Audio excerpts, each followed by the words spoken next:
Hello guys, today my topic is the USA policy toward Central Asia, and I would like to talk about what kind of strategy has the USA towards Central Asia and what are the phases passed through. So USA policy towards Central Asia has passed through two phases.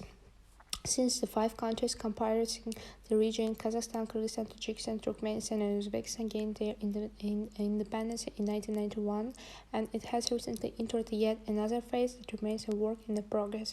During the first period, which lasted for the dissolution of the Soviet Union until the terrorist attack on September 11, 2001. U.S. policy focused on the three priorities, and first is securing the legacy of Soviet weapon of mass destruction.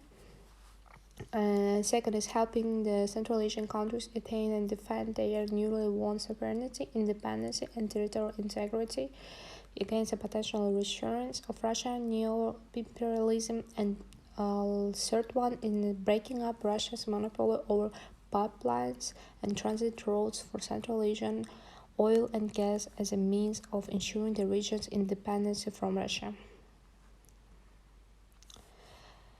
So Washington's perspective on engagement in the region changed dramatically after September 11, 2001, when the U.S. policy towards Central Asia 2.1 began to take shape.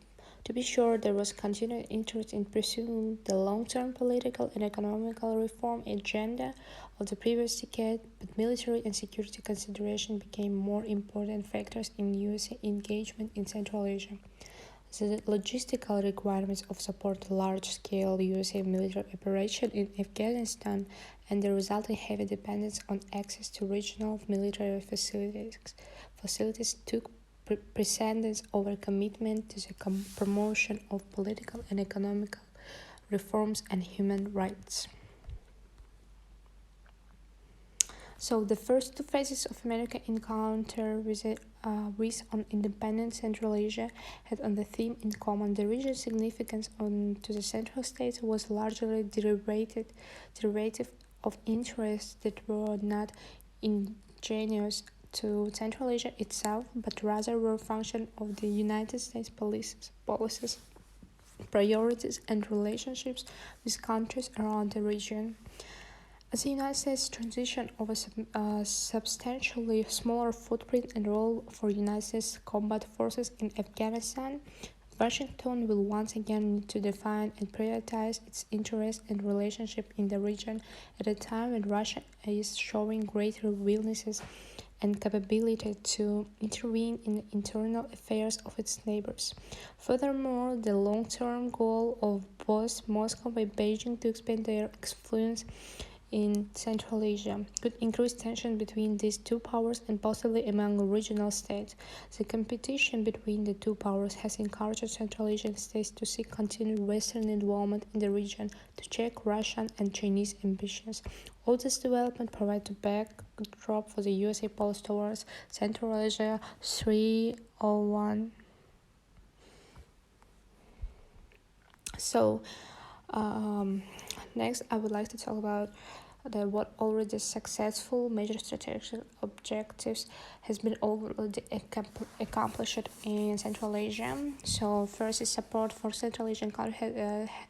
They have already paid off. They have established their sovereignty, territorial integrity, and political independence. Second is the United States secured with withdrawal of nuclear weapons from Kazakhstan and dismantlement of the nuclear infrastructure it inherited from the former Soviet Union. And third one is no single country has established its hegemony over the region. And fourth, Russia no longer has a monopoly of the flow of Central Asia oil and gas. And last one is United States was able to effectively use facilities in the region to support military operations in Afghanistan and the drawdown of USA forces.